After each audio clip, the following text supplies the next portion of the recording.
What's up guys, welcome to the channel. In this video we're going to be talking about folding ARs and what size bags they fit in.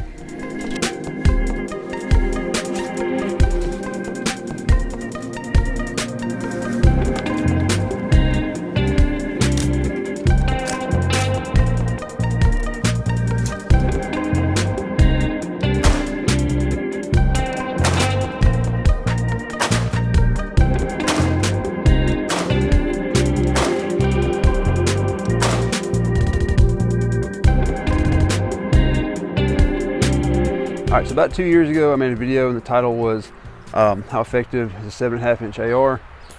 A lot of you are probably watching this video because you first watched that one. It's by far my most popular video. There's some things I didn't quite like about the video, but you know, obviously it's good overall because it's my most popular video and it's gotten my channel a lot of traffic. But anyway, a lot of what stemmed from that video was questions about, you know, will my gun fit in this size bag, or what size bag do I need for this gun, or you know, this and that, how big is the gun folded, and all this stuff.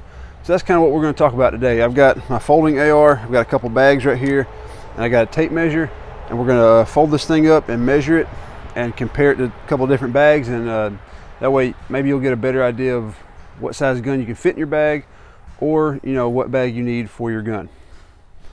All right, so the first thing we're going to do is measure this 10.5 inch upper on this law folder lower and see how long it is from the butt of it to the very tip of the muzzle. And I will say this is actually a 10.3 inch barrel. It has a A2 flash hider on it and the Law Tactical folder on the back. And we're actually going to measure it this way because that is the furthest point of the butt of it. It sticks out just a little bit farther than that side, so we're going to measure it from back here. All right, so I'm going to do this as best I can, as accurate as I can. So measuring from the very tip of the muzzle, we're looking at, I don't know if you guys can see that, about 20 3/4 inches. And like I said, this is with an A2 flash hider on a 10.3 inch barrel. So you guys can, you know, kind of do the math based off of, you know, what your muzzle device is like, and if you have a 10.5 or a 10.3, you know, it's just a fraction of an inch, but you know, hey, it matters. So some of you might not actually have a law folder yet, and you'll be looking to get one. So I'm going to measure from the back of the upper, which is kind of right in there, to the tail of that, which adds about 2 inches. And like I said, that's from the very back of the upper where it meets up to the threads on the lower. That's from the back of the upper to this right here, the very end of that latch. So what did I say that was? 2 inches almost. So the reason that's helpful, you know, if you've got your upper and it's not folded yet, you can measure your upper and then add 2 inches to it, and that's how long it's going to be when you put the folder on it. All right, so this is a 511 Covert 18 pack, backpack. I'm not exactly sure what their measurements are, but I'll go ahead and measure it real world right here. And from top to bottom, it's about 20 inches. And this gun will fit in here. You're probably wondering how an almost 21 inch gun is going to fit in a 20 inch pack. I'm going to show you real quick. It's because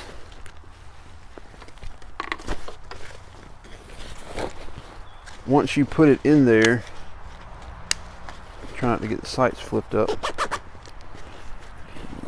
Zip it up, all the way zip it up, so you don't think I'm lying. There. That's a 21.5 inch, or 21 inch gun on a 20 inch bag. And you can see the reason why it's because it sags out the bottom just a little bit, because there's the grip and here's the latch for the folder right there. So it does sag out the bottom of the bag a little bit.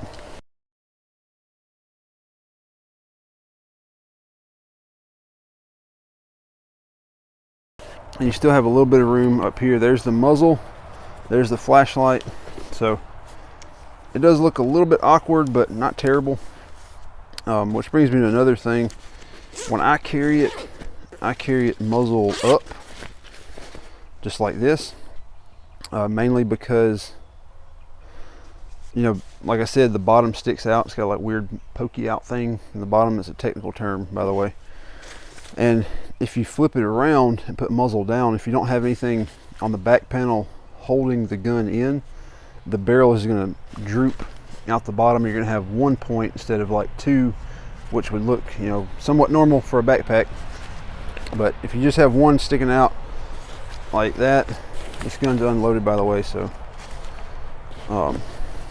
let's just stick it in here like this so you can see it. So now you've got a weird pokey out thing down here, and then you've got this big blocky section up here. And when you put on your bag, your back, it's going to kind of sag and droop. It's going to look really weird. This is the ideal position to deploy it from, because you can just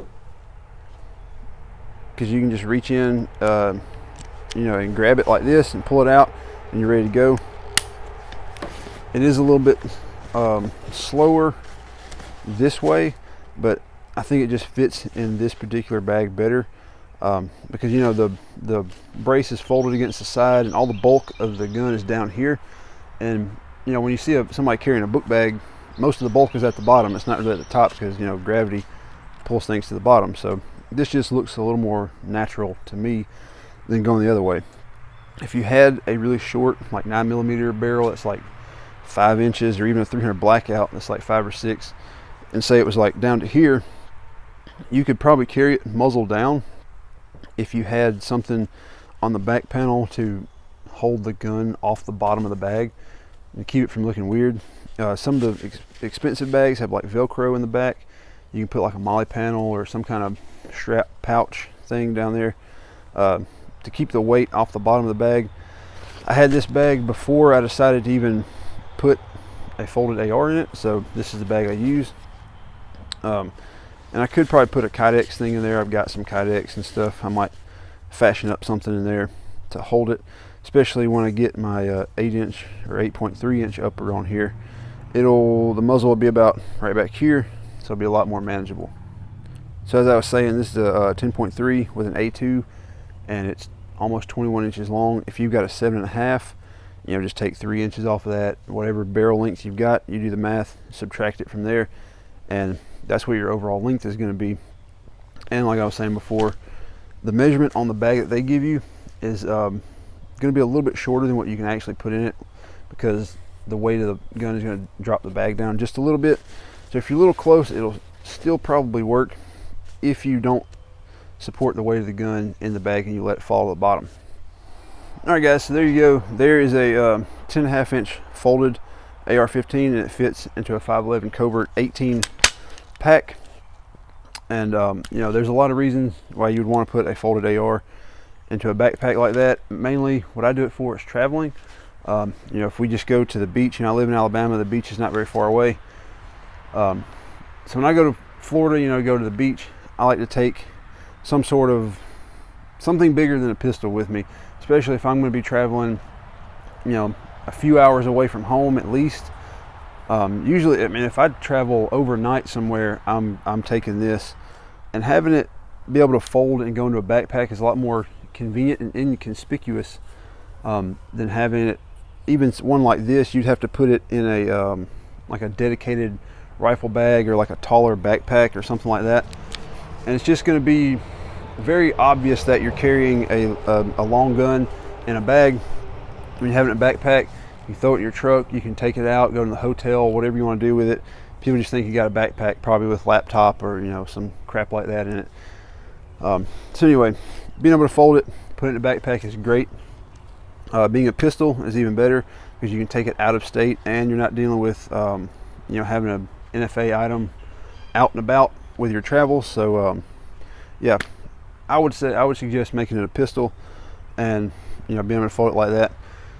So yeah, guys, hopefully this will give you a little bit of information if you're looking to get or make a pistol, and figure out what kind of bag you can fit it in, or what the size of it is when it's folded. Maybe this will help you guys out, and you know, maybe you won't have to do a bunch of trial and error, and you can get it right the first time. We'll see y'all later.